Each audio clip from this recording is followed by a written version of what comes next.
थेट आपण पुन्हा आलेलो आहोत गिरगाव चौपाटीच्या परिसरामध्ये, ज्या ठिकाणी लालबाग राजाचं विसर्जन करण्यासाठी शर्थीचे प्रयत्न केले जात आहे।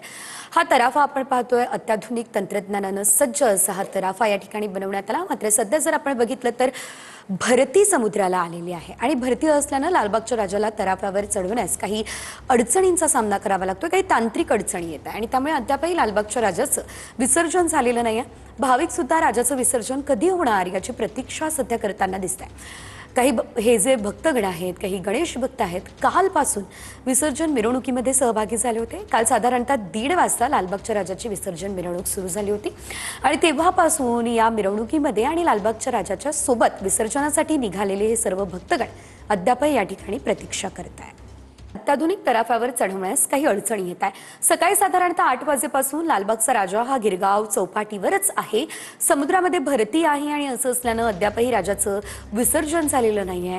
अनेक प्रयत्नांनंतरही मूर्ती तराफ्यावर चढवण्यास मात्र अपयश येत असल्याचं आपल्याला पाहायला मिळतंय। लालबागच्या राजाची ही जी मूर्ती आहे ती या ठिकाणी अत्याधुनिक तराफ्यावर चढवण्याचा अतोकाट प्रयत्न झालेला आहे।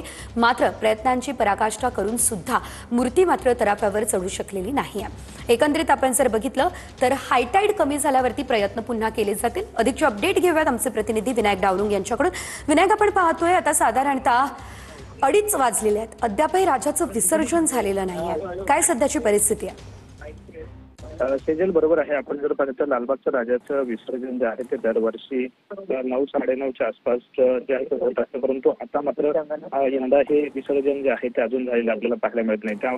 त्याचं कारण आपण जर पाहिलं तर सकाळपासूनच भरती जी आहे ते समुद्राला मोठ्या प्रमाणात आलेली आपल्याला पाहायला मिळतं आणि त्यामुळेच हे विसर्जन जे आहे ते अजून तरी आता पुन्हा एकदा मंडळाचे सगळे पदाधिकारी जे आहेत, यंत्रणा जे आहेत त्या पुन्हा प्रयत्न करत आहेत की लालबागच्या राजाचे जी मूर्ती आहे ती तराफ्यावरती कशी ठेवता येईल आणि तराफ्यावरती ठेवल्यानंतर हे विसर्जन जे आहे ते समुद्रात करण्याचा प्रयत्न जो आहे तो मंडळाचा असणार आहे। सकाळपासूनच मंडळाचे सगळे पदाधिकारी जे आहेत ते तोच प्रयत्न करत आहेत, परंतु निसर्गासमोर आपण जर पाहिलं तर थोडं आपल्याला थांबावंच लागतं आणि त्यामुळेच पुढे ते वाट बघितली जाते की ओहोटी जी आहे ती कधी येईल। ओहोटी यायला आता सुरुवात झालेली आहे, ओहोटीचं पाणी जे आहे ते उतरायला सुरुवात झालेली आहे। जी लालबागच्या राजाची मूर्ती जी आहे ज्या ठिकाणी उभी आहे त्या ठिकाणी ओहोटी जी आहे ते आल्यानंतर ही मूर्ती त्या तराफ्यावरती ठेवली जाईल आणि मग या तराफ्याच्या माध्यमातून लालबागचा राजा जो आहे तो विसर्जनासाठी नेला जाईल। निश्चितच सध्या नेमके काय प्रयत्न सुरू आहे? पुन्हा एकदा ही मूर्ती तराफ्यावर चढवण्यासाठी काही प्रयत्न केले जात आहेत का? या संदर्भात काय माहिती विनायक? बरोबर आहे। सध्या जे आहे ते ओहोटी सुरू झाल्यामुळे तराफा जो आहे तो सध्या हलवला जातोय। तराफा लालबागच्या राजाच्या मूर्तीच्या इकडे नेला जाईल आणि ह्या मूर्तीच्या ठिकाणी तराफा गेल्यानंतर ही मूर्ती तराफ्यावर जी आहे ती ठेवली जाणार आहे।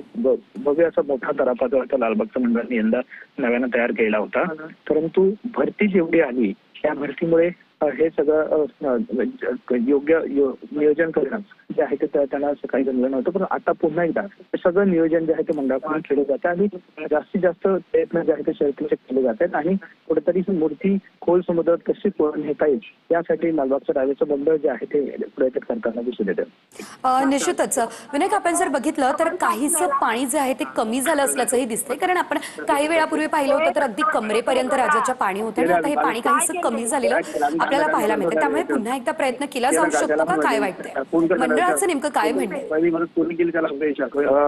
बरोबर आहे, पाणी आता कमी जे आहे ते ओसरलेलं आहे। अजून थोडं पाणी जे आहे ते ओसरणं गरजेचं आहे, कारण तराफा स्टेबल जोपर्यंत होत नाही तोपर्यंत ती मूर्ती जी आहे ती तराफ्यावरती ठेवली जाणार नाही। त्यामुळे जोपर्यंत तराफा स्टेबल होत नाही याची वाढ जी आहे ती मंडळाकडून बघितली जाते।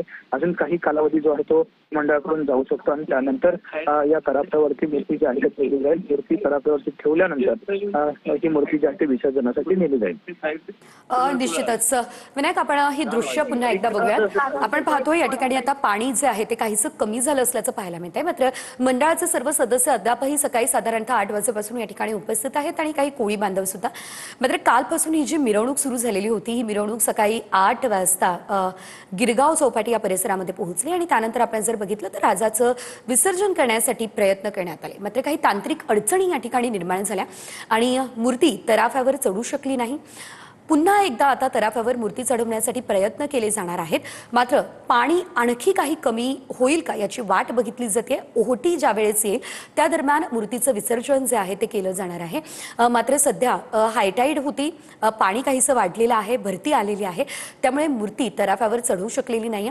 मूर्तीच्या अगदी मागील बाजूला हा तराफा पुन्हा नेला जाणार आहे. पुन्हा मूर्तीला या तराफ्यावर चढवण्यासाठी प्रयत्न जे आहेत ते केले जाणार आहे. मात्र हे सर्व भक्त बघा, कालपासून हे सर्व भक्त राजासोबत, लालबागच्या राजासोबत असल्याचं आपण पाहतोय. आणि ही विसर्जन मिरवणूक सुरू झाली तेव्हापासून हे सर्व भक्त बाप्पाचं विसर्जन करण्यासाठी अगदी उत्साहात निघाले असल्याचं आपल्याला पाहायला मिळालं.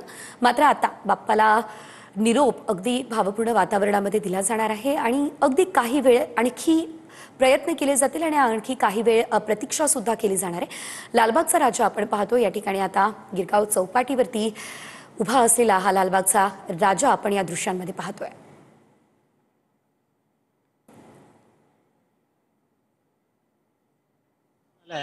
काही सकाळी जो भरतीचा टाइम असतो, म्हणजे भरती आणि ओटी, त्याच्यामध्ये पाण्याची लेवल आहे ना थोडी खाली वरती झाली, त्याच्यामुळे तो प्रॉब्लेम झालेला आहे. कारण की हा नवीन तराफा आहे, चांगला अत्याधुनिक तराफा बनवला आहे, ह्याच्यावर इंजिन्स आहे. हा स्वतः तराफा आपण चालून घेऊन जाऊ शकतो, म्हणजे म्हणतात ना पाण्यावर, त्याचे मोटर OBM लावले आहे, म्हणजे आउटबोट इंजिन, ज्याच्याने तो स्वतः आपण पाण्यावर चालवत जाऊन विसर्जन करू शकतो. थोडंसं सकाळी झालं